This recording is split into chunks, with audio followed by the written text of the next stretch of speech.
Kia ora koutou whānau, welcome back. Another best of show for you tonight. We are now in April. So this is the fourth.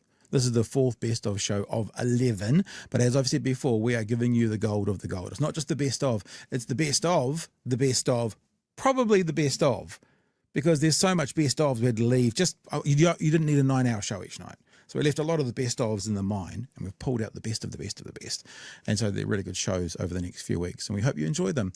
Tonight, we're going to be having a look at how embarrassingly stupid Brooke van Velden is. Moana Maniapoto also interviewed Tama Potaka this year in April, and it was revealing. Nicola Willis finally admitted in April that they were borrowing for the budget, something that she refused to verbalise, even though it was very obvious through what they did. And why New Zealand can never be like Estonia, which the Prime Minister wanted to compare us to so often, or Ireland, or in fact anywhere else. Thanks so much for being a part of what we've done in 2024. Thanks for being a part of the best ofs. I look forward to doing a few more of these because I'm watching them in real time as well, because they're really good content, fun to watch. Quality people come. Actually, nothing to do with me and Chewie. Just quality interviews and stuff coming up. Let's kick off with, the Prime Minister in April had a bit of a fascination with Estonia. Why New Zealand can never be like Estonia or Ireland or anywhere else. Let's start there tonight on the best of BHN. Prime Minister Luxon and Estonia. So the Prime Minister was on The Country today. The Country is actually a program run out of Dunedin, but it's on the News Talk ZB network. In the regions. It doesn't go to the big cities, it just goes to the regions. And as it sounds, it's a show about farming and agriculture and climate and that kind of stuff. And so Jamie Mackay is the host, and he was talking to the Prime Minister this morning, and they talked a bit about Estonia. And Jamie Mackay was like, why are you mentioning Estonia? What would you actually, what about that? We'll just play it, shall we? Targets that I want the government to be really focused on over the next 6 years. The public service, I want to be able to report on them quarterly to the public of New Zealand so they can hold me to account. And all I was saying is the benefit of these targets is it makes people work out what's working and what's not working, and that in New Zealand that we should be doing more of or less of. And then likewise, when you look at Ireland and what they've done on research and development, you look at what Estonia's done around its IT and digital world, when you look at what's happening in New South Wales, Singapore, other small advanced countries that are similar size to New Zealand. Let's learn from other countries that have also wrestling with some of these same problems. So, a bit out of context, to be honest, as a headline, but that was the point I was making when I introduced the targets on Monday. Well, Estonia has digitised 99% of its public services. You're trying to get rid of 99% of ours. A tongue-in-cheek, of course, Prime Minister.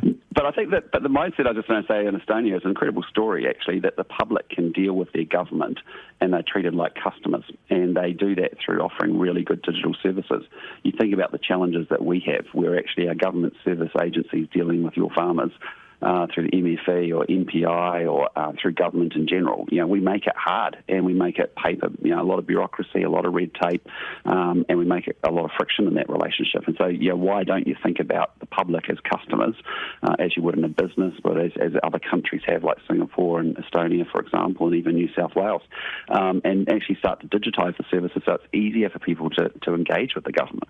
I think I'll stick with Ireland. Estonia's too close to Putin for me. Look, latest poll, very early in the electoral... That'll do. He goes on about polling, which doesn't matter. Now, the one thing I wanted to put out there, Chewie, as well, is... Did you see that video clip of Trump today? Trump talking to rich fundraisers, promising them he'd lower their taxes. So, sometimes they reveal the truth without thinking. Luxon has been talking so much about his business experience, and we've constantly been saying you can't run a country like you run a business. Twice in that 90-second piece, he was talking about citizens as customers. He actually has said it out loud. We should treat people like they're customers. Now, to be customers, you have to be of a business. If you're a business, you're running the country very, very differently. So I don't know, maybe I'm reading too much into it, but when the Prime Minister starts to say we should be treating people like customers, I kind of go, well, I don't. If you're going to run the country like a a charitable cause, a service-based industry, that really the bottom line doesn't matter as much about the good service, then that's not a customer. That's something very different. But he said it out loud, and I just thought, well, there's probably more to that, more to meets the eye than just that little word passing over so quickly, Chewie. He's got it backwards. Look, I said this yesterday, that he's actually really good at identifying problems and then going absolutely bananas with the solution. If he wants to treat the country like a company, the citizens are not the customers. They're the shareholders. The customers are business, not the other way around. And then I think that's quite telling. We're the people that invest in this country. The business extracts profit from it. Yeah. He's quite willing to pull Estonia out.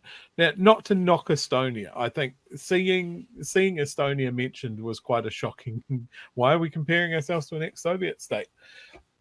The thing when you look at those Baltic states is once they got out under the foot of Russia, they had to reinvent themselves very, very quickly to join the EU. So the charts of how much they've improved their GDP is out the gate. And I'm sure he's seen that on a graph and he goes, that's what we want to do. And stuff like the fact that they've digitized their public service, huge cost savings there. Their tax, which I was looking at earlier today, is really interesting. They have just a flat 20% tax on fucking everything. Yeah. And just the way that they enforce it as it's, I forget the terminology on it, whether it's flat or whether it's progressive, but the way they implement it is it's a progressive tax policy. They tax land, not what's on the land. They do lots of things that we don't do that could be worth looking at it. I'm not here to knock it, but he'll cherry pick things and not look at the reasons why it is that way. Yeah. One of the things that I think is like if you want to, like he was talking like we need to double exports and that sort of thing. And I just went, how are we going to double exports when all of our investment is tied up in houses? Nobody's investing in these companies that are going to do the exporting that he wants. He's almost there. He's almost he's worked out there's a problem. He's worked out where he wants to go, and he's completely fucked how to get from A to B. Yeah. You need to get investment out of housing. What you've just said about cherry picking, I think, is exactly it. He sees a graph and he goes, oh, I'd like to have a graph like that. Oh, that's a good looking graph. And I've talked about this for a long, long time because people would often say things on Talkback like, oh, you should see Singapore. The streets are clean and there's no crime. We should have that here. And the thing is, the only reason Singapore can have that is all of how they run the whole society.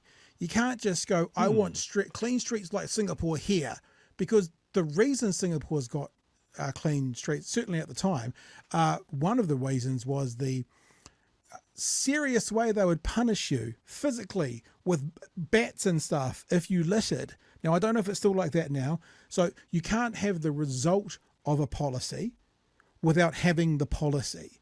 So you can't have the result of Estonia or Ireland or somewhere else without having all the workings of those places as well. You can't have the crime rate of Singapore or the clean streets of Singapore without all of the policy that leads to the crime rates being low and all of the punitive punishment that leads to them being low. You can't just go, look how they're doing it. This is what you're saying with the word cherry picking, Chewie, without implementing all the stuff in that country that leads up to that. So without basically getting all of Singapore or all of Estonia society and going cha-ching, cha-ching, cha-ching, on top of New Zealand, you can't just have their outcomes, to use the word he loves. It's all or nothing. It's all or nothing. I want to play some more stuff though, because this is from AM show. I think this might have been this morning, might have been yesterday morning. But they talk a bit about this, and to his credit, Lloyd Burr does a little bit of pushback. And there is one very, very, very good question that's going to come towards the end, Chewie, which will be in one other clip after this, which has a little bit to do with entitlements. Entitlements. Wait and see. Can I ask you about Estonia? You mentioned Estonia yesterday as a country that we want to be like. Why Estonia? Why do you like that country? Well, all I'm saying is that, I really have a vision. By 2040, I want New Zealand to be one of the leading advanced small countries on earth. And for that to happen, I want us to be more prosperous economically. I want us to be doing better socially, and I want us to be delivering on our... For that to happen, you need to start building it in New Zealand, our New Zealand model from the ground up. Not going, we want to be like Estonia or we want to be like Singapore, because as we've just said, unless you bring every single policy of Estonia into New Zealand, you won't get their outcomes. So the way you do that, Mr. Luxon, is you start being the fence at the top of the cliff rather than the ambulance at the bottom. You start being the carrot and less of the stick. You start at the bottom and you start building a New Zealand model for that to get to that, rather than looking at other countries who have societies unlike New Zealand, therefore we can't get the same results that those societies get. That's the way you environmental goals and targets. When I look around the world at other 5 million people population or small countries, advanced countries, you look at the work of Estonia, and they've done some fantastic work on bringing digital services to their public services, a customer service mindset about how their government interfaces with their citizens. I look at Ireland and I look at what they do on research, development and innovation in science and technology. That's really interesting, as is their work on education. I look at what Singapore have done with respect to getting delivery out of their public service, not dissimilar size to New Zealand. They have targets like I've just announced, so does New South Wales as a state government as well. So, I just look at other places to say part of the thing is that, many countries around the world are wrestling with the same problems that we have here in New Zealand. If we're very successful, I think, at a lot of things, but where there's things that other countries have done well in, we should just steal it and make sure we bring that into New Zealand's thinking as well. Yeah, I guess the difference is that we're not a former Soviet republic, are we? And we're not an emerging market. We're a fully developed market. But we have lots of other advantages, don't we? Yeah. Well, we have lots of other advantages, but I'm just saying to you, across the world, there are other small advanced economies. Didn't like that one very much, did he? They've done things that work. No. Likewise, we've got great things happening within New Zealand that we actually want to see across the rest of the country, and we've got to make sure that it gets everywhere. So, that's part of the challenge. We've set some ambitious goals. We want New Zealanders to focus on, we are here to improve the country by these targets, and as a result, we look at whatever's working around the world in New Zealand. We innovate, we try different things, we make sure that everything we're spending money on is delivering improved results and gets us closer to delivering those goals. There you go. So that's the conversation from the AM show as well. And I thought it would probably be appropriate, and you've started talking about this to do with the taxes, to bring up Clint Smith's tweet that I mentioned yesterday, but if you weren't here, we'll see it again. So if we want to be like Estonia, okay.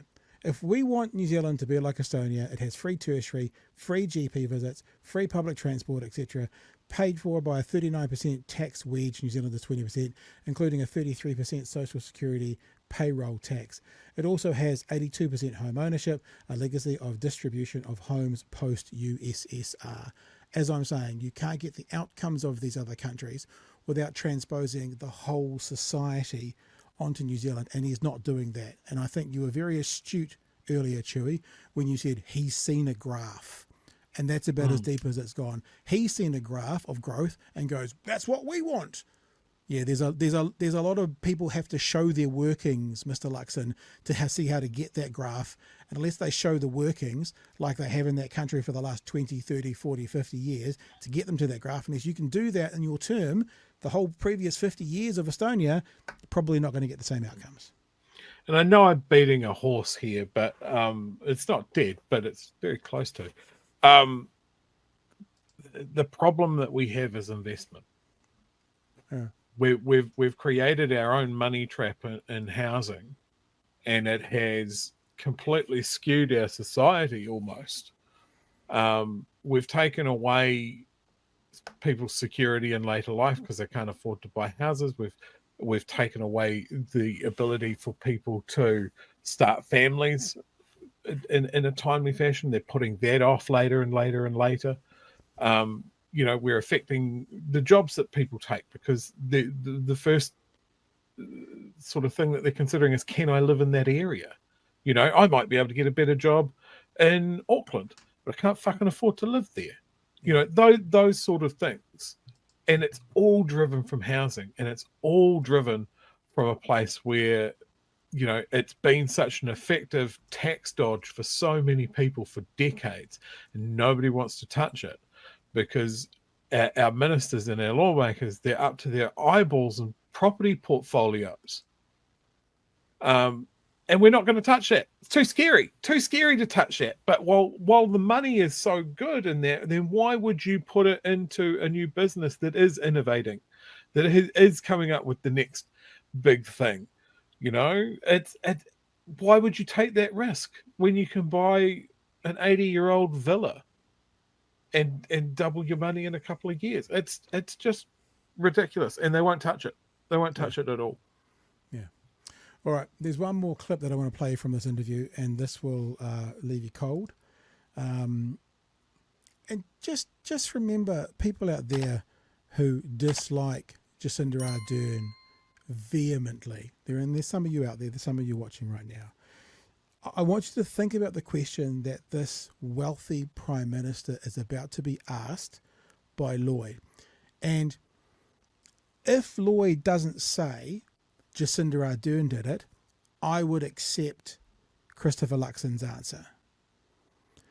Because Christopher Luxon is going to refuse to answer something in a second that Jacinda Ardern chose to do.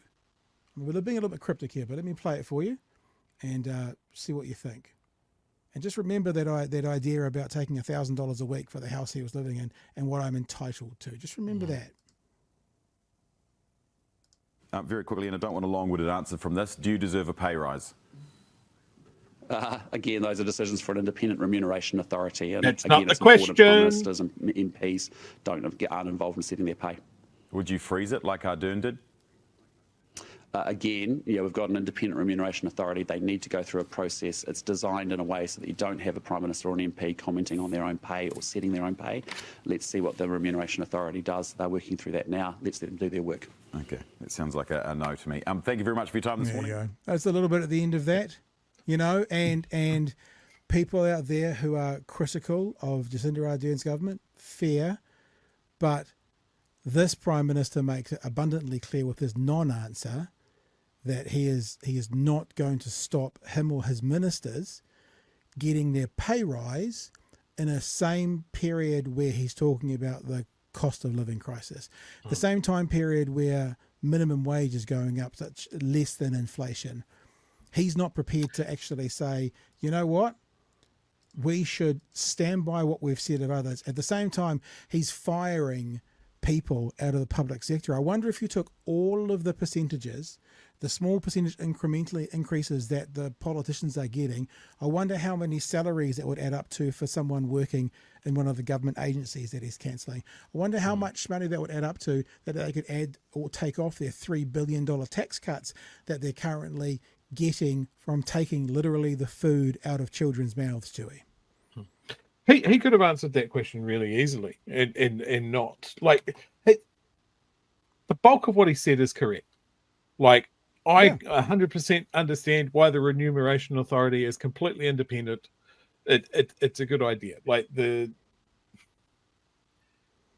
a great idea, but that wasn't the question that he was asked. This is what I said, especially when Lloyd says, like Jacinda Ardern did. So that means there's a precedent, and yes, you're not supposed to get involved with it, but it obviously means you can therefore still instruct them no pay rises. So that's the line that matters. So that has been done within the last term, and he doesn't. He refuses to rule it out. He refuses to rule out pay rises. Remember that I've talked about that Luxon does not recognise political capital when it's put in front of him. Yeah, he recognises capital. There's no argument about that. But political capital, he doesn't recognise. It's just like a missing asset thing in a video game. There was an opportunity for him to go, yeah, the everyday New Zealanders are doing it tough. And, I'm not going to prejudge what the remuneration authority says. They're a completely independent body, and the Prime Minister cannot be seen to be influencing that. But I have my personal views when people are doing it so tough. That's saying more without saying much more, if you get what I mean there. I once saw, I forget where I was reading it, but at one point, the average backbencher's wage was close to what a teacher would get. Right. Now it's near 4 times what a teacher would get. And I also find it telling that when we look back at what the Green Party was suggesting as far as a wealth tax, that basically started to kick in at a backbencher's salary. Right. So, I don't want to get into a conversation where, like, these fucking pricks with their fat paychecks and stuff like that. Like, Parliament, being a politician, is a hard job. It has very, very long hours, lots of travel, lots of responsibility, and that sort of thing. And although, and you're open for criticism all the time. If they weren't, we wouldn't be able to do this. But, it is a tough job. I think it needs commiserate compensation. But it's also one of those things where it's all political. You have to sort of go, well, look, no one's getting a pay rise this time because nobody can afford their fucking groceries, and it's a bad look. It's a political decision. It's image. It's also, though, the word deserve, that Lloyd used a clever word. Do you deserve a pay rise? Not should you get one. That word carries some weight, meaning, are you deserving of? Not just the remuneration will decide. Like if you're a teacher, you go up a scale, 12 months, you go up a scale. It's got nothing to do with deserve. It's like if you're there for a time period, you go up a scale. But I just think it's an interesting perception. I think that was almost a trap. Yeah, because Luxon has already been proven, and he's used the word about what he's entitled to. I'm entitled to my entitlements. Hey, g'day again, team. Hope you're enjoying the best of in this Christmas New Year break period, the best of BHN 2024. Just wanted to remind you as well that the merch shop is open during this time period. One of the ways we support ourselves and pay a few bills is obviously through the merch that we sell. We are sending out merch all the way through this Christmas period. So if you want to head to bhnshop.nz, you can see that there are some Chewie Fufu shirts there, Chewie blowing his fufu, some Nicky No Boats product there, both t-shirts and hoodies, buffer gear there as well, t-shirts and hoodies, and also the pattern Chewie BHNs. The other thing that's become quite popular in this last wee while is the sticker range we've got as well, which mirrors the merch on the t-shirt range that we've got. Again, we will be sending out merch during this Christmas New Year period. So if you order it, it will be on a courier or on the post or whatever you call it, certainly within a few days, and we'll get it off to you. You'll also find a few specials on that for limited stock. The stock, especially in the hoodies, is limited. It's actually limited in everything, but more so limited in the hoodies. So if you head to bhnshop.nz quickly to make sure you secure what you want from the merch that we have currently going. Thanks for supporting us through 2024. Let's get back to some more of the best ofs. Last story of tonight, Chewie, actually is one from Sunday morning, and you weren't here with me at the start of the show. You know me in general. I don't really push back. I don't like to start fights, but I do like to speak honestly. And if you will read the promo, what do you call them? The show notes for this. The show notes at the start of like in the write-up for this on YouTube says this. Let me read it to you. Brooke van Velden probably needs to listen to some wise advice. Better to remain silent and be thought a fool than to speak and remove all doubt. Which is pretty much what happened in the weekend. I am in shock at the level of stupidity she showed. In shock. Didn't understand questions. Didn't get what Jack Tame was saying. When Jack Tame had to explain something to her, she said, "Thank you for explaining that to me," or words to that effect. Shocking. I'm going to show, and I've already said, see all the crosses out there, those crossing outs? There's so much in this.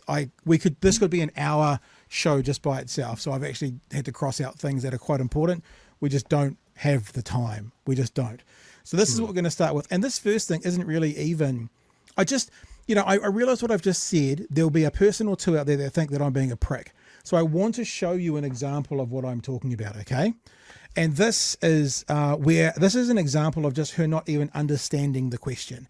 So they're setting up for a to and fro between her and Jack asks her a question about, I'll just play it. I might have the wrong one mixed up. But she doesn't understand the question. Have a look.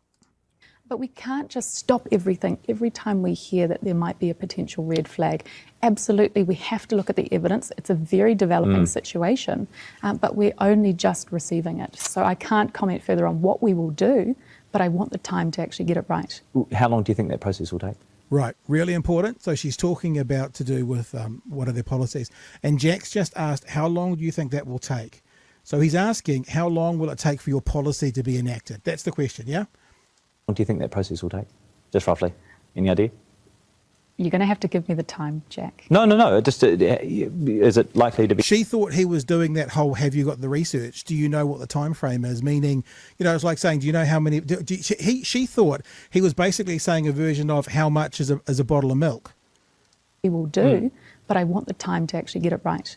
How long do you think that process will take? Just roughly. Any idea? You're going to have to give me the time, Jack. No. Just is it likely to be weeks or months or any sense of things? I'll be working through it. Like I said, it's just arrived on my desk. Idea. I don't know what the options and the advice. She had no that's idea been what he was presented talking to about. me. She had no idea of the question whatsoever. And that came off the back of some questions where he was asking about workplace safety inspectors, and he was saying, how many per 100,000 do we have? And she said, we don't have those numbers to hand. And he told her, and that was actually okay, because you're not going to know everything. And so when he said, how long will that take? She thought it was the same kind of question, that there was an actual number. And so she said, well, you'll have to give me the time, meaning you obviously know I don't. And this is this minister we've got in our government, Chewie, who doesn't even understand the questions she's being asked. I'm going on a show with potentially one of New Zealand's best interviewers. I think I might do some research about the thing that I'm on there to talk about. Maybe. I think what I've realised with Brooke van Velden is she's across her portfolios. But as soon as she gets asked about a different portfolio or a different general government question, she loses it. Like she was being asked then about, it was yesterday, being asked about migration, which is obviously Erica Stanford. And she was she didn't have a salient answer. She couldn't answer it. And I did a clip today. People can. Is it uploaded yet? Maybe. That says Chloe Swarbrick knows national policies better than Brooke van Velden. Because Chloe knew it and Chloe went for it and Brooke didn't. And it's like, as soon as she's one step removed from her immediate responsibilities, she doesn't seem to be able to function. Here's another one. And this is talking about 90-day trials. Jack Tame asked 3 times for evidence of the 90-day trials. And once again, she doesn't understand the question that Jack Tame is asking about the research. Jack Tame asks about the research that came out when the last government did this. And she goes, oh, well, we've only been doing it since December. I mean, I haven't had a chance to read that yet. And he goes, no, the last time this was in. Honestly, it's train wreck, and I'm only giving you, if this was a literal train wreck, I've left a gap this wide open in the car for you to see as you drive past it quickly. The rest of the train wreck in the interview, we haven't got time to look at. So this is just a slice as you drive past it at 100 kilometres now, the train wreck over on the thing. Here's the next bit, 90-day trials. Healthy. You're extending 90-day trials. You said it makes it more likely a firm will take a punt on hiring a worker. What evidence do you have that the 90-day trial period... Can I just say, Ministers of the Crown, if you're not prepared yet for this question, the what evidence question, then you shouldn't be doing this, because Jack Tame does this to everyone. Increase firms' overall hiring? Well, it's part of building back business confidence. We heard that businesses want this government to be a government of action and to back them. Heard a question, so what answer? evidence do you have that they Well, work? the evidence that I had did come through MB. The only perceived threat of the policy was a perception Haven't of had an answer yet, people by the way. that it would make their work arrangements more precarious. No, that but was a my question was, perceived threat. It wasn't an my actual question was, what threat. evidence do you have that it works? Well, I know from talking to people up and down New Zealand, just this week, I had someone phone me up and he She said, admits it. my business can't wait to use She this. admits Just it's anecdotal evidence. Anecdotal evidence, but also we have a very, very strong consultation period through the election where so many businesses said, this is what we want. But that's anecdotal. So last time it was in effect, of course, Treasury commissioned a study on the policy. Did you read that? I did, but this has been since December that we've made this policy. Yeah, right. So Not but what he's Treasury talking about. commissioned a study on the policy when it was last in place under the previous national government. Treasury said, quote, "We find no evidence that the ability to use trial periods significantly increases firms' overall hiring. We estimate the policy effect to be as statistically and economically insignificant." What did the study miss? Well, I think it missed the fact that businesses want us to build back their confidence. But this is If an you think of- evidence-based study. They've actually looked at the numbers as opposed to just getting vibes from businesses. Yeah, but what I'd say, if you look at the Did you get that, Chewie? I think Jack's been watching. Vibes. See what he said? Vibes. I think he's been watching. us to build back their confidence. But this is If an you think of- evidence-based study. They've actually looked at the numbers as opposed to just getting vibes from businesses. Yeah, but what I'd say, if you look at those numbers, is yes, a lot of people do use 90-day trials, but it doesn't mean that they actually fire people, you know? This gives them the confidence to take If you look on at the, somebody. sorry, we find no evidence that the ability to use trial periods significantly increases firms' overall hiring. That, as a bottom line, suggests that the policy doesn't do what you say it will. Well, I think it will. Boom. That's your Jack, evidence. Jack, I think it will. Stop, Jack. She's already dead. But did you hear what she just... This is the thing. This is what she said. I think it will. I think it will. Vote National 2027. I think it will.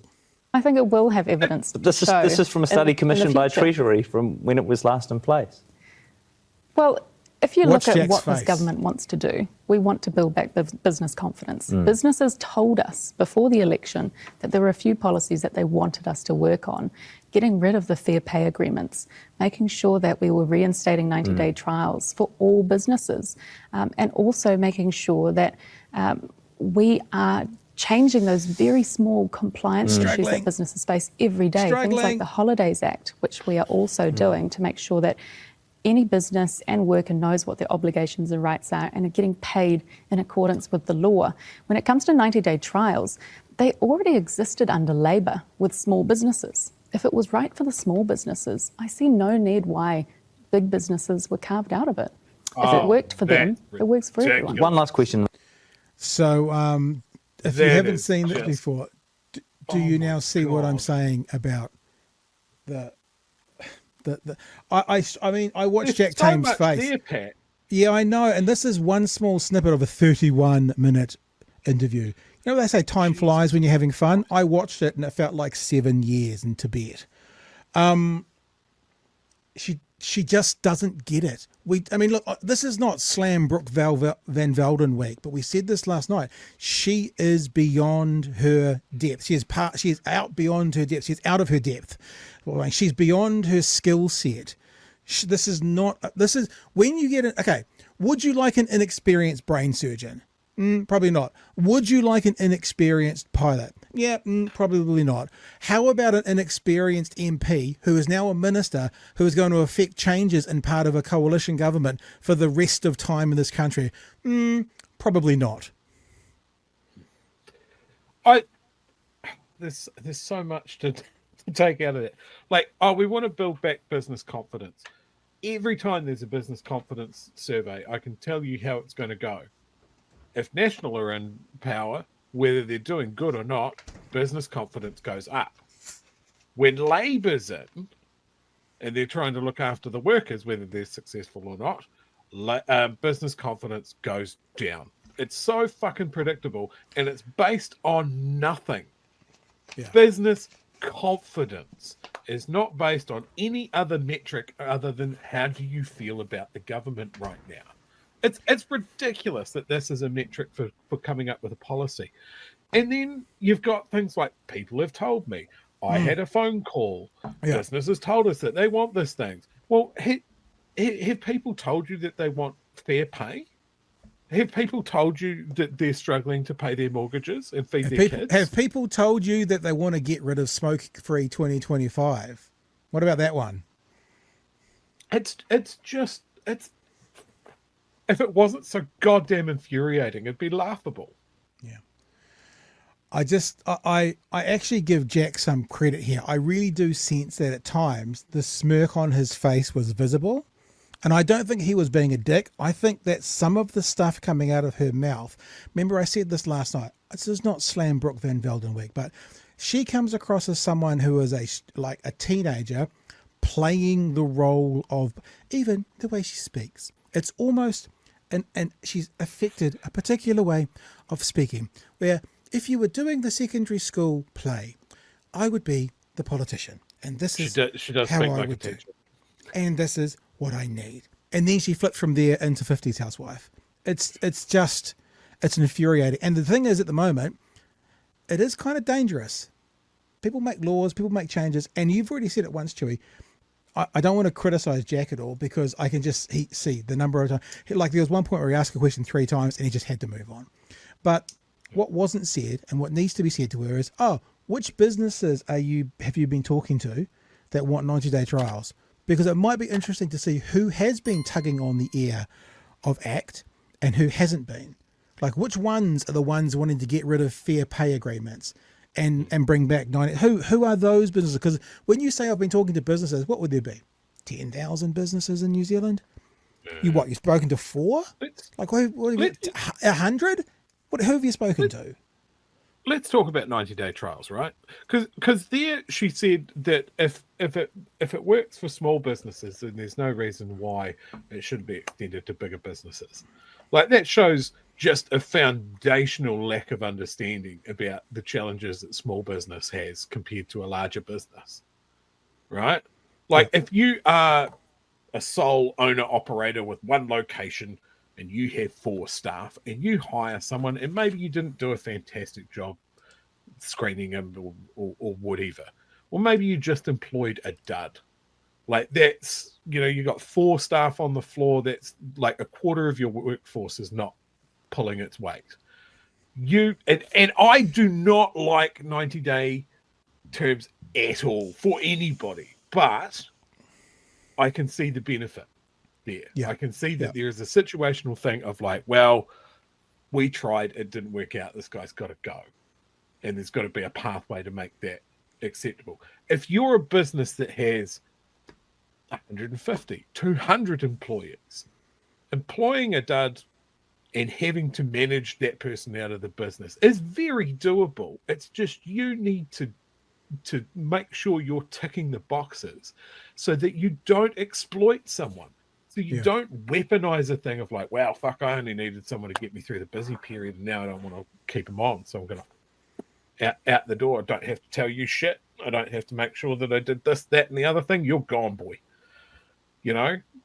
And as with anything, the power in this is overwhelmingly with the employer. And of course, business doesn't like that. They want to be in the more powerful position. Things like I can't believe she said business doesn't want fair pay agreements. What a sentence. What a sentence to say out loud. Of course they don't. They don't want increases to minimum wage. They don't want more holidays. They don't want anything that means that they're doing more for the worker. They're not hiding it. They're not hiding who they're fighting for.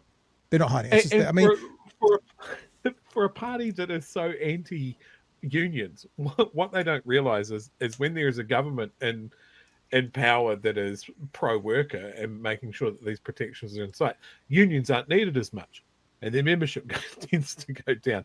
And then when these guys go in and they're like, we're going after the worker, union membership goes up. Because they know, oh, fuck, the government doesn't have our back. Holy shit. We need something to redress the balance. All right, let's do the last part about this. And we actually read a bit of a transcript of this last night from a particular quote-unquote left writer. And this is, and I just ask you to watch Jack's face again with these questions. Because when you ask someone a question that they're going to either have to basically say all of our policies make no sense or lie, then they choose lie. I think you can see that on Jack's face. Have a watch of this. Are you still the only MP with an economics degree? Or is there another one? I haven't gone through the qualifications of every single new MP. Is there anyone else? I'm not sure cross Parliament. Yeah. This is called Set 'em Up. and knock him down. This is what this is. Know that with an ACT, we've managed to bring in Andrew Look at the eyes. Hogarth, He's like, I've got it. and he has an economics degree as well. So we are doubling the efforts with an ACT. Okay, with that in mind, with your economics qualifications in mind, our income tax cuts right now in the best interests of lowering inflation? I think they are. I think they are for all of those New Zealanders who have really, really, really been struggling. If you look at this from a wider context, we know that businesses have suffered. There's been high inflation, absolutely. But if you think of every New Zealander when they're going out of their house for work every day, they are finding it harder and harder to actually make ends meet. How does giving them more money lower inflation? So giving them a little bit more money in their own back pockets makes it easier to keep up with that rising cost of living. Yes, but that doesn't. My question is, how does that lower inflation? Well, lowering inflation, actually, that's the role of government overall. Let's go back to my question. Our income tax cuts right now in the best interest of lowering inflation was my question. I think you can have both. You can have the government pare My back. question is it in the best spending, interests of but also- lowering inflation? It is. Yeah. It is. We can have Kiwis who are working really hard have a few more dollars in their own back pockets for getting up and going to work every week to provide for their families, while as a whole government, we cut back on resourcing and we cut back on government spending, because that has a huge Look at his inflationary face. effect. So you don't have to cut back everything. I take that, but you can have a balance. And we're rebalancing away from huge government spending and allowing more New Zealanders to have more of their own money. Brook van Velden. So what she basically said is, you'll get $2 more a week in your packet, and for that we're going to cut this massive amount of public spending and stuff. But you get $2, but now you're going to have to spend $20 a week on buses for your kids. So we're going to cut that funding to the public transport, but we're going to give you $2 back. So. So there you go, Chewie. There's the conversation we read about last night to do with the inflation question. That is such an easy get. Yes, tax cuts are inflationary. That's you can sort of go, yes, they're inflationary. They're worth the risk. You know, there's things that you can do, but adding more money to the economy is generally inflationary. Yeah, more money. I don't have an economics degree, but that's fucking how that works. Don't talk yourself down. You definitely have an economics disease, Chewie, without question. Without question, you have an economics disease. Kia ora again, team. Thanks for sticking with us. Hope you're enjoying the best of 2024 as we take a bit of a break through this 2024-2025 Christmas New Year period. Very, very important people to us from our audience are our patrons. Our patrons help pay the bills, especially through this Christmas period where we're not doing as much merch and we're not getting super chats and stuff. It's the people who are our patrons who get behind us and who help us pay for all the stuff that you're doing and watching right now, all the technology we're using, all the internet we're using, the power for what we're doing. It's all based on what the patrons do.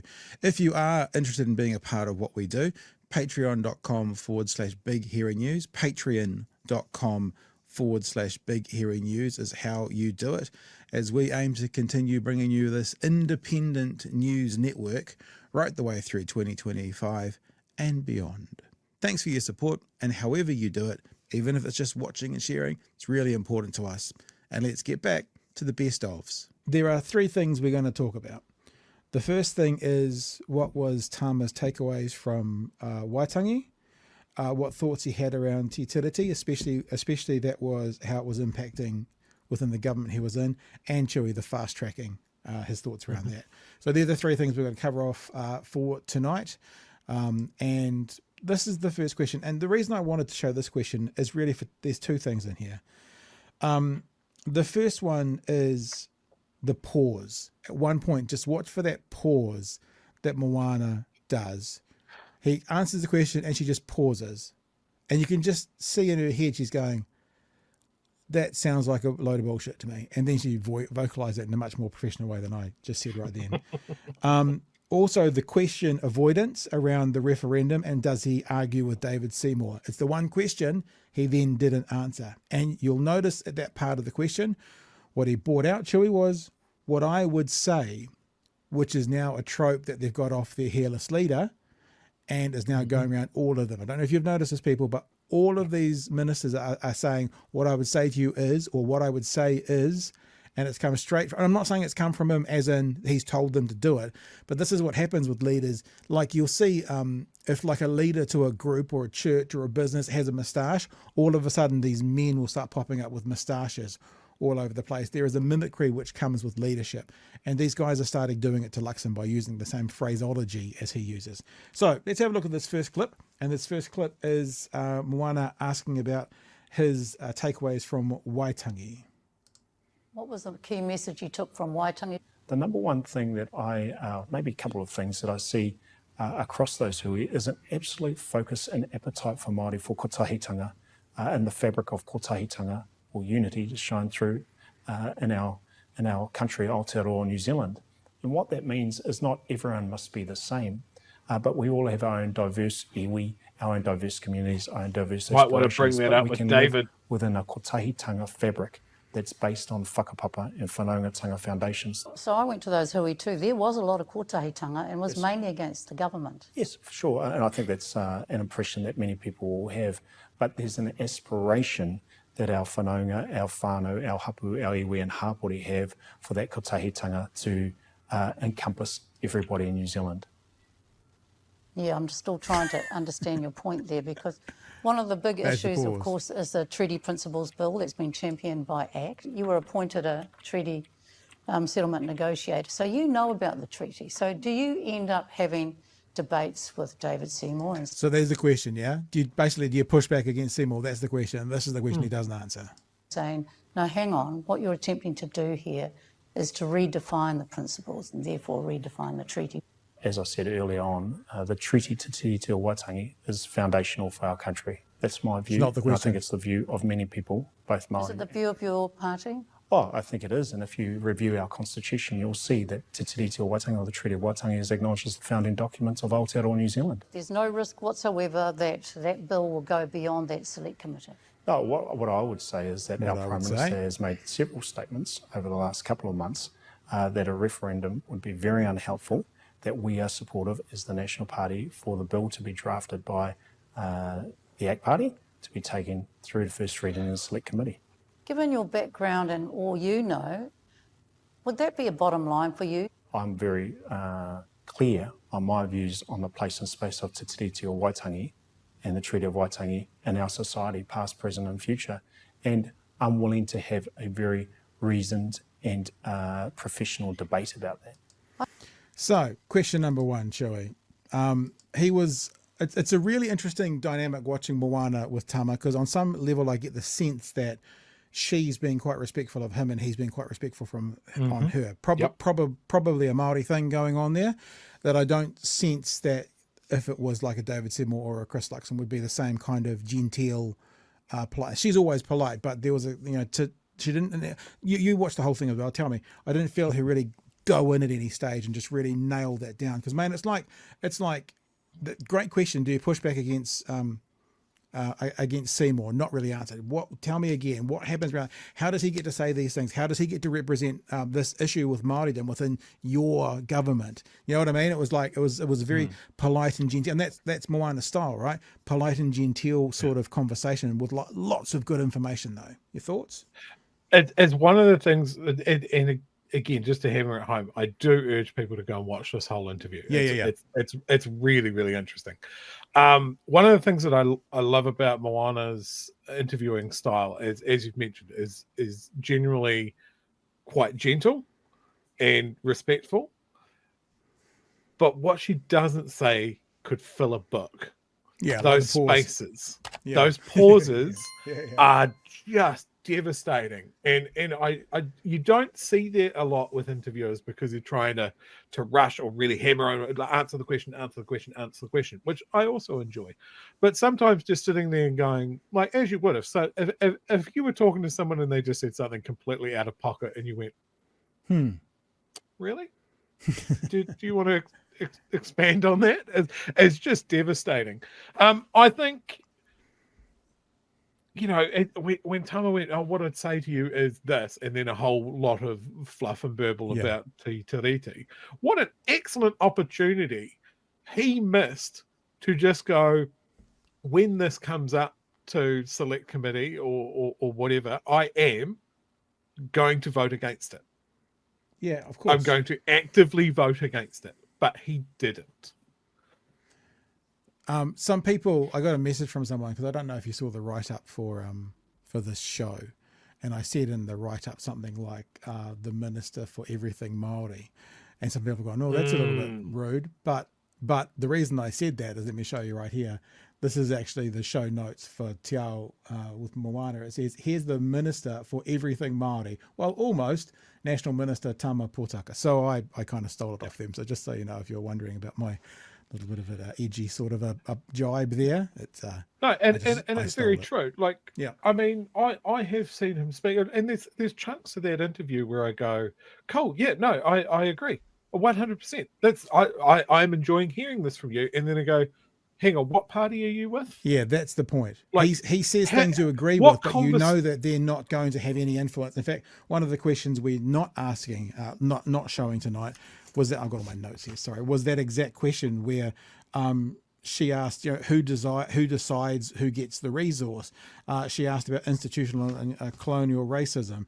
She asked about how much influence do you have? And that's what you're saying. He might be saying the right things and he might be having the right answers, but if that doesn't then flow into legislation with his government, then for want of a better word, he's just something to hold up and say, see, we're there as well.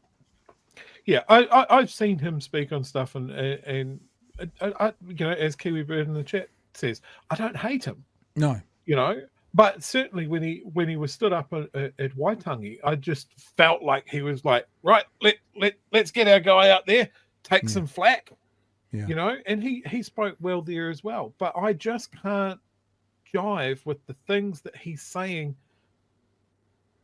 with the things that the rest of his party is saying, and the rest of the coalition partners are saying. I'd be like, if you believe this, man, and this is what you're dealing with from your side, I'd be fuming. I'd be throwing chairs through doors. This is why I'm not a politician. Very hard to work with.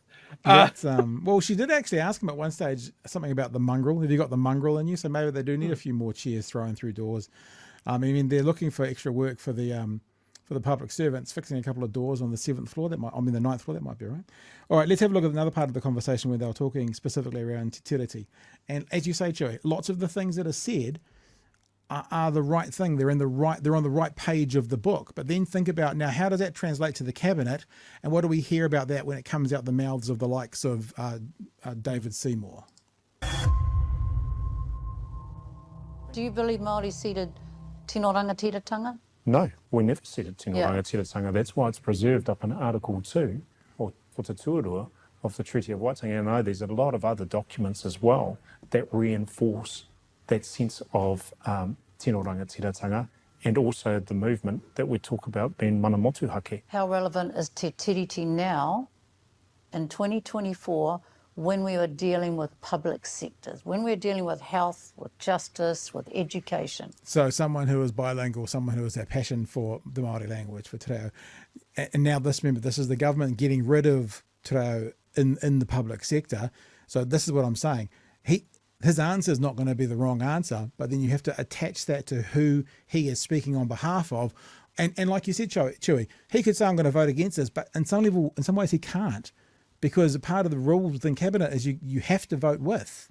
You can't walk across the floor unless it's a conscious vote. So, is it relevant? I think it's more relevant than any time before, because I think that we're in a position. So if it's more relevant than any time before, why is your party getting rid of it? So this is the disconnect. As a country, to really gather around the ultimate aka matua of Te Tiriti o Waitangi, which is kotahitanga. That isn't for just for Māori, but that's for everybody. But ultimately, Māori are fundamental, Te Tiriti are fundamental to Aotearoa New Te Rene, is, was, and will be. I know you've only been in here for 5 minutes, but when your kids, you know, come here for your valedictory speech. What do you want to say to them? I've tried to be the best Māori I can be and the best New Zealander I can be. And I can only be the best New Zealander I can be if I'm the best Māori I can be. And what does being Māori in this place look like? Is making sure that our identity is not only preserved, but it also evolves over time, and that we are acknowledged, or we are set as a fundamental part of the country's future. How do you fight? That's an interesting one, eh? We are set as a fundamental part of the future with a government who's trying to denounce your special place in this country and make you no different from the Canadian migrant that just came here. So what he's saying sounds right. What his government's doing is incongruent with this conversation that he's putting out there. For that. Well, I think people feel traumatised and people feel vulnerable, and that for me is a message that I must be a more strong advocate and contributor to Māori success. It's been 2 years since we had our one and only conversation with the Prime Minister. Oh, right. Do you think you could put a word in for us with your boss? I've recorded all with his team. Yeah, we'll just leave that one in there for the end. There's one more clip to come, but this is the vibe we're getting, and Chewie, you're saying it as well. It's like what he's saying, there's lots you'll agree with. What his government that he's a part of and a minister in is doing doesn't align with the words we're hearing. And that's a problem. And that means, and this is a horrible term to use, but he comes across as a bit of a token Māori, because it's like, we'll hold him up, but here he is. Now, what impact can he have? Oh, none. Now, nothing he says is going to be taken into account. That's how it feels. Maybe I'm wrong, but if all those words he was saying in this interview were taken on board by the government, they wouldn't be doing the things that they're doing. And through this interview, one of the things that was frustrating is half the time, and Moana pointed it out as well, he was basically saying, well, we can't do it. I'm paraphrasing, but we can't do anything about it because that was a coalition position agreement. So we had to agree to those terms and conditions. Like, well, dude, Mr. Luxon, if you open the door, you own it. Sorry, you can't. You don't, that's not a defence. Before we go to this last clip, Chewie, is there anything you want to add in? I just want to circle back to that excellent question of like, what is it to be Māori in this place?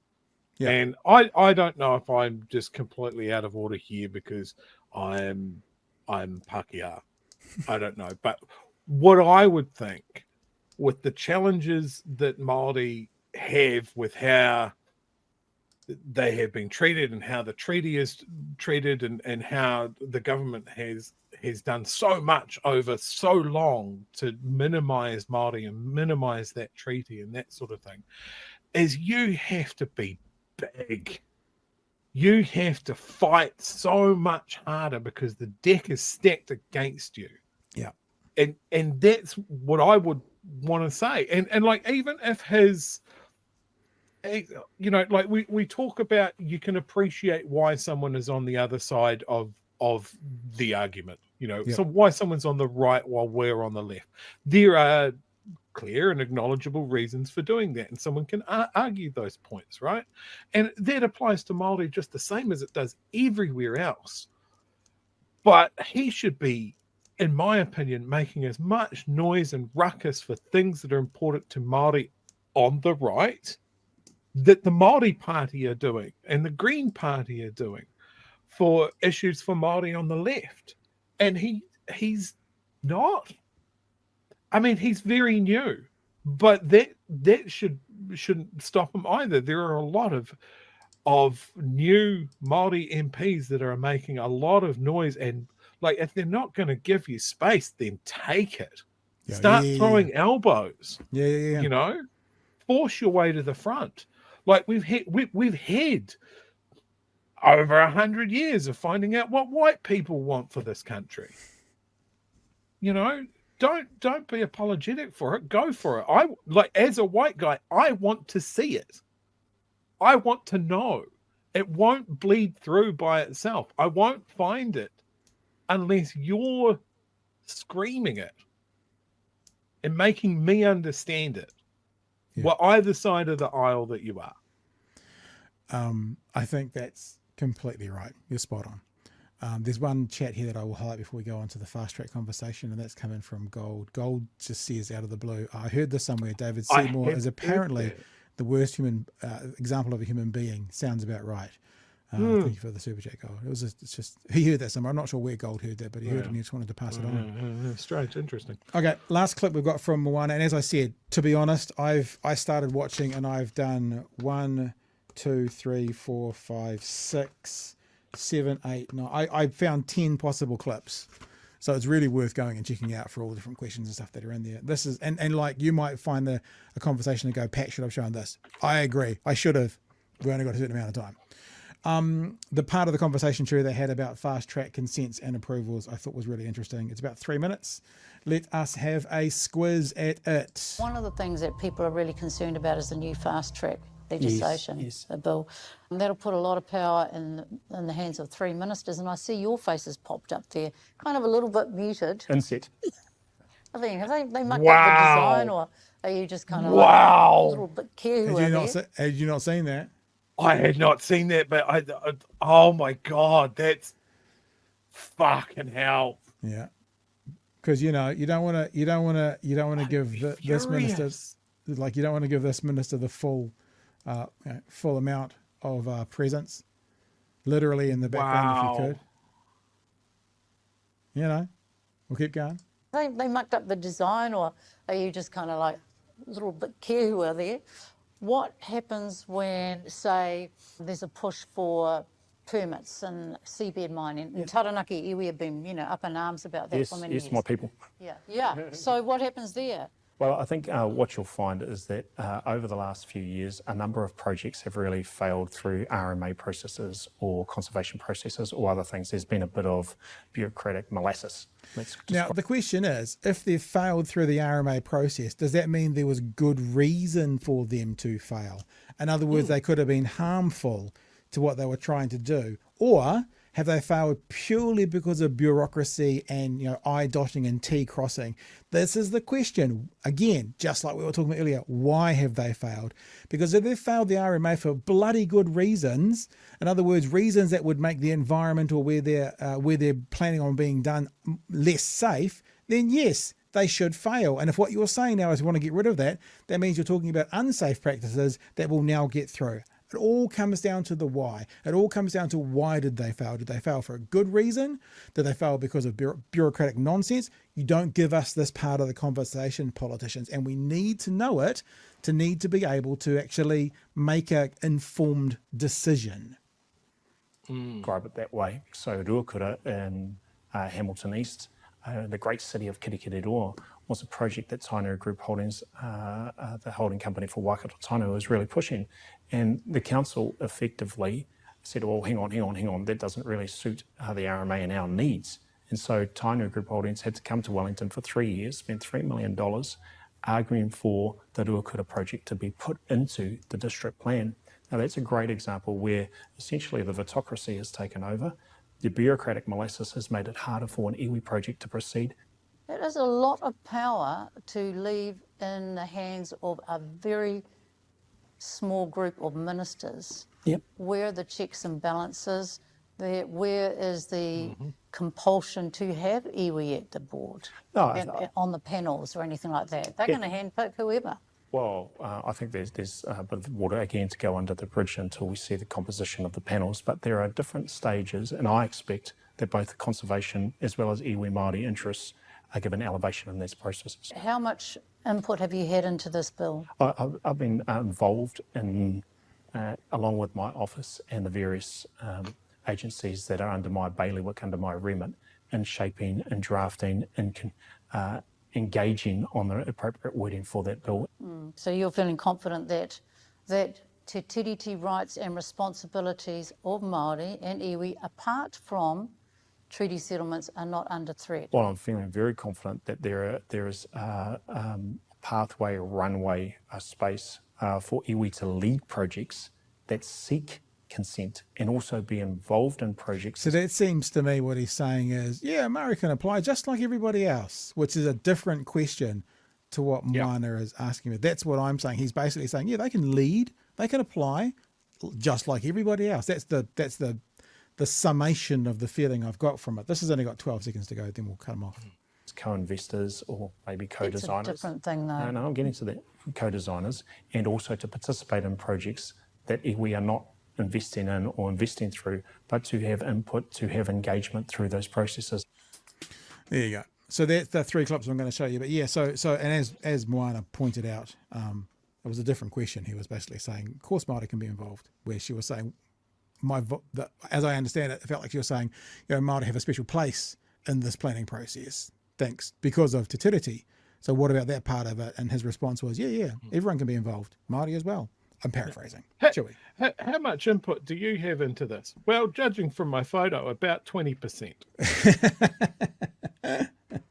But let me say this as well. The RMA stories, I'm sure that there are some cracker RMA stories out there where bureaucracy goes over the top.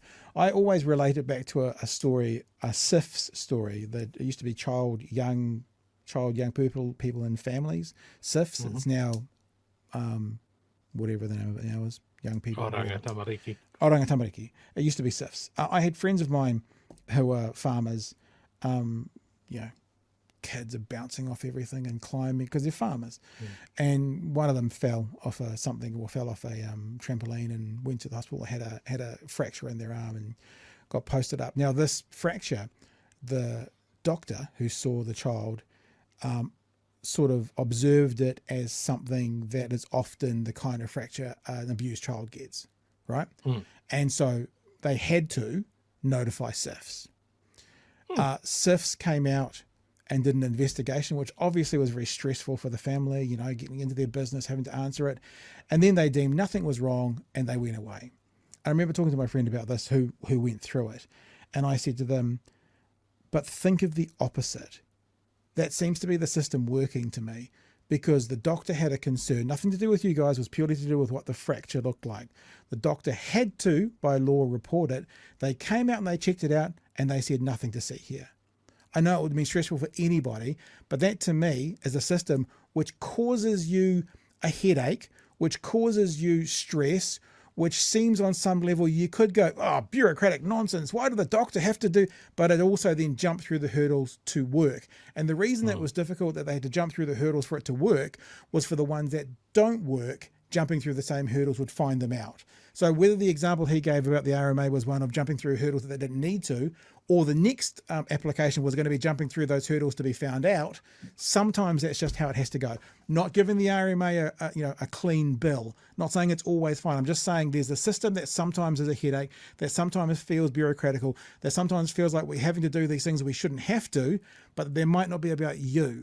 They might be about the person where they do have to do it. And sometimes on day one or in interaction one, you can't tell which is which. So you go through the process. Yeah, absolutely. And look, let's not fuck around with this fast track bill. It's not for the benefit of Māori. It's not going to speed things up for iwi based projects because they aren't paying for the lobbyists. Yeah. They're not the big multinational mining corps that are wanting to drill a hole in our national parks or mine the seabed. Straight through the seals. They want to actually literally drill through the seals into the seabed. Those guys have been gunning for this for years and years and years. They have been talking to Christopher Bishop the entire time. They've been sharing friendly emails and congratulatory high fives and advice and that sort of thing. It is, as I have said before, corruption. There's not unless I missed it, there's no video for this story. So this is where I get my little dyslexic brain all caught up in a million things by reading you guys some stuff. It's story time, whānau. Get comfy, get your hot drink, get your hot water bottle, because I've got a lovely story to tell you. It's called A Leading Economist Says Government is Being Cute About Saying It's Not Borrowing for Tax Cuts, while another agrees saying it's not hard maths to work out. By Nicola Willis. Images by David Seymour. That's the book. I'm just going to go through this and read it all out to you. Finance Minister Nicola Willis has repeatedly said the government will not borrow to fund tax cuts, the size and scale of which are also yet to be confirmed. She has also said tax cuts would be funded from reprioritisations, including cuts to the public sector. She repeated the comments today in a Finance and Expenditure Select Committee saying we won't be borrowing extra to pay for tax relief and it won't add to inflationary pressures. Labour's finance spokesperson Barbara Edmonds asked if the government would, quote, be borrowing at all in the budget, which will be delivered on May 30th. Willis said the books left by the outgoing Labour-led government, blame Labour, required borrowing, quote, simply to meet day-to-day costs. So that is borrowing, yes, replied the Labour spokesperson. Barbara Edmonds also put a tweet out today that says, after months and months of gaslighting New Zealand's debt level, the Minister of Finance has finally confirmed they will be borrowing more. They wouldn't need to borrow more if they hadn't promised tax cuts. Captain Obvious says that thing as well. She repeated the government would, quote, not be borrowing for tax relief. The reason for that is when we chose to reduce taxes, there are two ways that we can go about funding that. One way is to simply add that on top of operating allowances and therefore to add to the borrowing burden for New Zealand in order to fund that tax reduction. The alternative course, which our government has taken, is to undertake a program of reprioritisations, otherwise known as cuts, to stop some areas of spending like, school lunches for kids, that kind of thing, like, getting more revenue from tax on cigarettes, those sorts of things, where we do not believe there is maximum value being delivered. To raise limited amounts of revenue through other tools and to use those two things to offset tax reduction. That is, of course, the course we have taken, and what it means is the tax reduction is fiscally neutral in the budget. But independent economist Cameron Badgery said if savings were identified and one chose not to bank the savings, but use the savings to fund an initiative, 1 + 1 = 2, you're implicitly borrowing to do it because it could have gone towards retiring debt or issuing less debt. They're borrowing because they've got a mismatch between expenditure and revenue, and tax cuts give you less income. It's not hard maths to work out. The money would have been used to borrow less. The maths is pretty simple. I suspect there is going to be a little bit of smoke and mirrors around this in regards to whether it will be nominal borrowing or whether it will be debt as a share of GDP. Last paragraph, I promise. Fellow economist Sharabor Jacob said the government language around the issue was, quote, a bit cute, right? It's the same pool of money. You only have to borrow when your expenditure outstrips your revenue. The reason you borrow money is because you haven't got enough money to fund your expenses, and the net effect is what matters. By talking about revenue and expenses as somehow separate doesn't really change the fact that in the end, that the end result is still the same as the net position. Asked if he meant Willis phrasing around what the borrowing was for was just politics, Jacob said, of course it is. He said he did not think it was fair for Willis to say the government was not borrowing for tax cuts. Jacob said the government was borrowing for tax cuts. The government was borrowing for tax cuts was not catastrophic, but it did differ from what National promised in the election. And now I have to go and rinse my eyeballs out from going cross-eyed several times from reading that. And Chewie, you can lose your mind. Go for it. These fucking pricks. Like, honestly. Like, they were all like, oh no, it's not going to be like what you think it is. We're good financial managers and we're going to just roll out some of the most devastating cuts to public services. We're going to make it easier for workplaces to pay you less, to get rid of you over less things, to not follow the process. We are going to just really cut down on the services that you can access and the ease that you're going to do it. We're going to punch down on the poor. We're going to take food away from kids. We are going to take money away from the disabled. We are going to include the long-term sick and the job seekers that we want off job seeker. We are going to do all of this stuff because Labour have absolutely raided the kitty and there's nothing left. But hey, landlords, it's the fucking lolly scramble. It's never off the table. We're not even going to talk about cutting that. That's absolutely locked in. Fucking you get everything that you want. But don't worry, we're still not going to have to borrow about it because borrowing bad. Labour did a lot of borrowing. Labour is a lot of bad. And then right now, before the budget, it all comes crashing down because you can't hide it anymore. These fucking clowns, the absolute disrespect that they're treating the voting base over this is astronomical. My turn. Can I come in? Go. So, cleared and hot. If to spell this out to people who don't need it spelled out to, because it's super easy, right? I've got $100 in my bank account. I spend that $100 on something essential like pornography, and I have no money left in my bank account. And then I have to get groceries, and they cost $100, and I put it on a credit card. If I hadn't have spent it on that well worth of pornography, then I wouldn't have to put it on debt on the credit card because it comes from the same place. If they weren't spending money on giving tax back to landlords, they wouldn't have to borrow. And it's how cheeky is it? What phrase did she use? For day-to-day running, to meet day-to-day costs. If they hadn't spent their $100 on landlord porn, then they wouldn't have to put it on their credit card for meeting day-to-day costs. Simple, easy.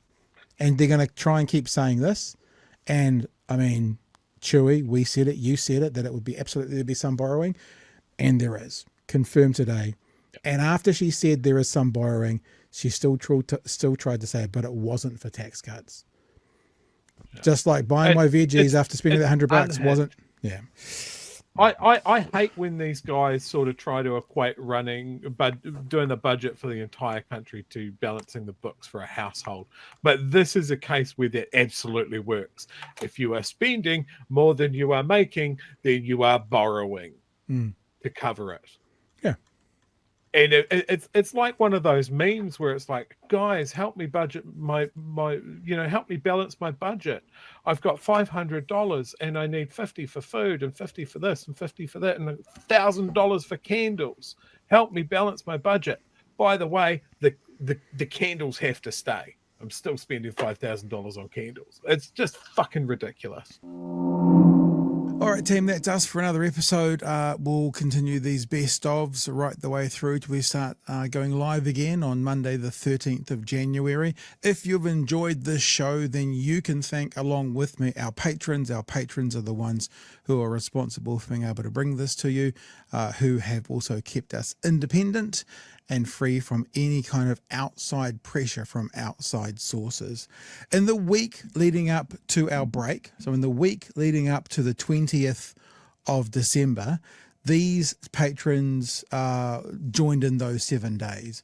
Gray, Dr. Nat, Kathleen, Jimmy's Nan, Cezanne Big Q, Caleb Watson, Lance Juverton, Ed Hyde, Howard Vicarage, Doris Queener, Kiwi Bear, Syntax Error, Rena KH, Kerry Moses, Max Power, and Sue Locke. All those people joined in the 7 days leading up to when we went on break. If you have joined since then, you will not see your name in the credits because this is a pre-record.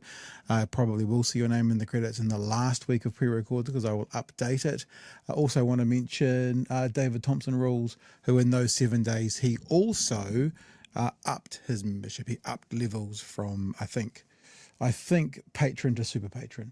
So thanks to David Thompson for doing that as well. If you've enjoyed what you've seen tonight, if you want to be a part of what we do, if you want to be in the credits that are about to roll, patreon.com/Big Hairy News. Stay safe out there in New Zealand.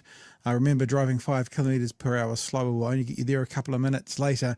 Don't take risks on the roads, and we will see you when we come back live again on the 13th of January as you continue to enjoy the best of the best of the best ofs here in BHU.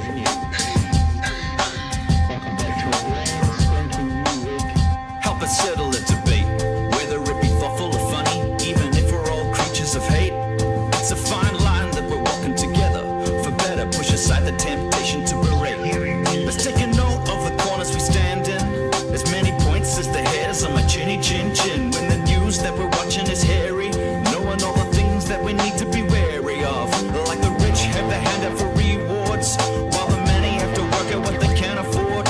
And the rest of us ain't paying